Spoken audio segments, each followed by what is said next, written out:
ఏపీలో ఎన్నికల పోలింగ్ రోజు ఆ తర్వాత జరిగిన హింసపై సిట్ తన ప్రాథమిక నివేదికను ఏపీ ప్రభుత్వ సిఎస్సిఈసికి పంపింది. అంతకుముందు సిట్ రిపోర్టును డీజీపీ హరీష్ కుమార్ గుప్తాకు అందించారు అధికారులు.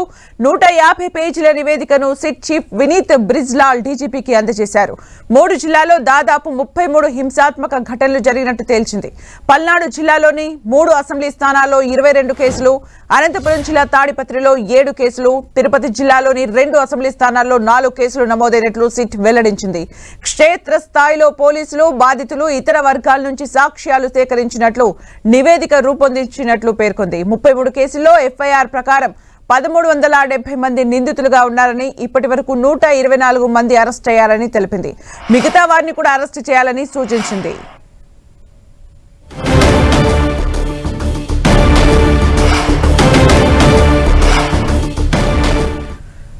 ఇక సిట్ నివేదికలో ఉన్న పూర్తి అప్డేట్స్ మా ప్రతినిధి విజయ్ చంద్ర లైవ్ లో అందిస్తారు. విజయ్ చంద్ర,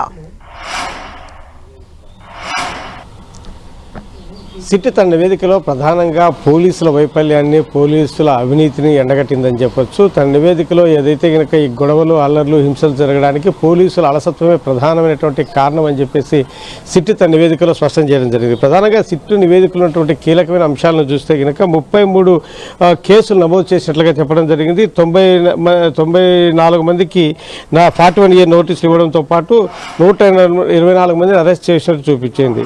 1152 మందిని ఇంకా అరెస్ట్ చేయాలా అని చెప్పేసి నివేదికలో స్పష్టం చేసింది. మొత్తం నిందితులు చూస్తే కనుక 1370 మంది ఉన్నట్లుగా సిట్ నివేదికలో తెలిపింది. ఇది చూస్తే కనుక నరసరావుపేటలో 10 కేసులు, మాచర్లో 8 కేసులు, గురిజాలలో 4 కేసులు, చంద్రగిరిలో 2 కేసులు, తిరుపతిలో 2 కేసులు, తాడిపత్రిలో 7 కేసులు నమోదైనట్లుగా తెలిపింది. అయితే చాలామంది మనం ఈ నివేదిక ప్రకారం చూస్తే కనుక పలువురు పరారీలో ఉన్నట్లుగా మనకు స్పష్టమవుతోంది.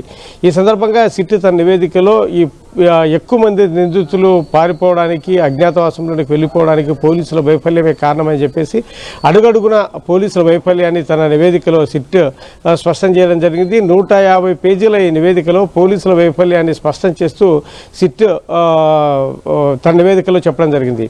ఈ నేపథ్యంలో పోలీసుల వైఫల్యంతో పాటు ఈ గొడవలు జరగడానికి ప్రధానమైన కారణం ఏమిటి, మారణాయుధాలు ఎలా వచ్చాయి అనే దాని మీద కూడా ప్రధానంగా సిట్ తన నివేదికను ఎత్తి చూపడం జరిగింది. ప్రధానంగా చూస్తే కనుక స్ట్రాంగ్ రూమ్ల వద్ద కంటే తిరుపతిలో మహిళా యూనివర్సిటీ వద్దకు స్ట్రాంగ్ రూమ్ల వద్దకి మారణాయుధాలతో సుత్తులు, రాడ్లు, గొడ్డళ్ళు వీటితో ఎలా వచ్చారనే విషయాన్ని, దీంట్లో పోలీసుల వైఫల్యాన్ని కూడా సిట్ ప్రశ్నించడం జరిగింది.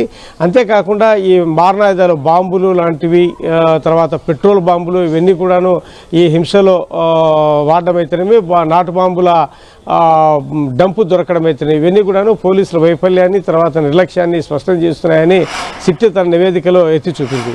అంతేకాకుండా పోలీసులు ఈ ముఖ్య నేతలు కొంతమందికి లొంగిపోయారనే విషయాన్ని కూడా సిట్ తన నివేదికలో స్పష్టం చేసినట్లుగా మనకు సమాచారం అందుతూ ఉంది.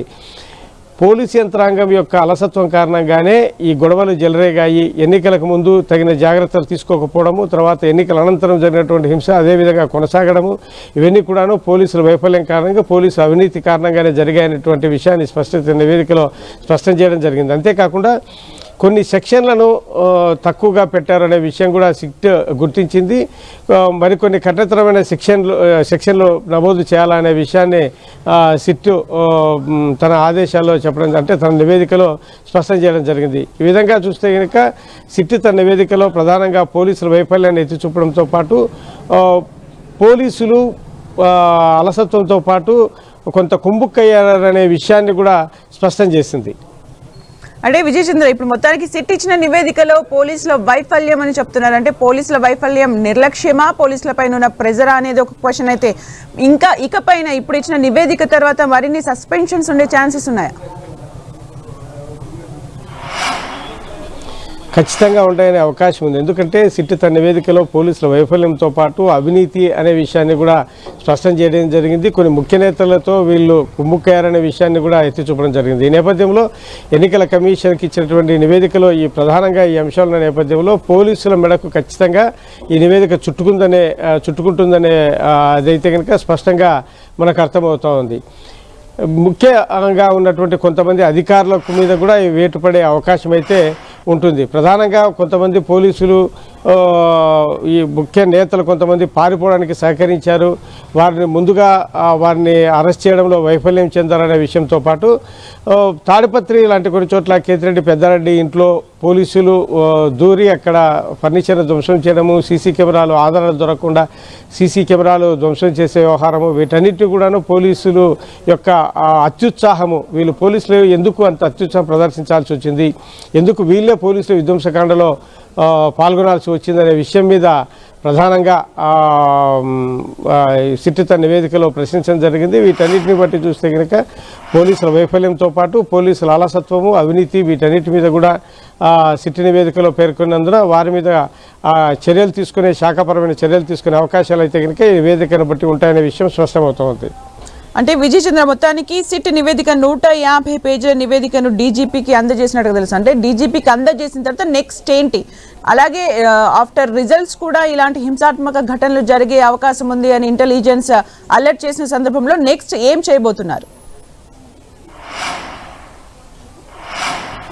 మొదటగా సిట్ తన నివేదికను డీజీపీకి అందజేసింది. డీజీపీ దాన్ని పరిశీలించడం జరిగింది. తర్వాత డీజీపీ దాని మీద సాటిస్ఫాక్షన్ కూడా అయినట్లుగా మనకు సమాచారం అందుతోంది. ఈ నేపథ్యంలో ఈ డీజీపీ చూసిన తర్వాత సిట్ తన నివేదికను చీఫ్ సెక్రటరీ జవహర్ రెడ్డికి అందజేయడం జరిగింది. చీఫ్ సెక్రటరీ జవహర్ రెడ్డి ద్వారా ఎలక్షన్ కమిషన్ ఆఫ్ ఇండియాకు ఈ నివేదిక పంపడం జరిగింది. ఎలక్షన్ కమిషన్ ఆఫ్ ఇండియా ఈ నివేదికను పరిశీలించిన తర్వాత ఎవరెవరైతే కనుక ఇందులో బాధ్యులు ఉన్నారు అనే వారి మీద శాఖపరమైన చర్యలకు ఆదేశాలు జారీ చేయడం జరుగుతుంది.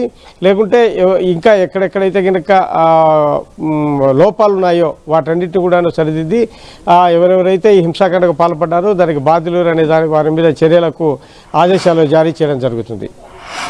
Thank you Vijay Chandra for the updates.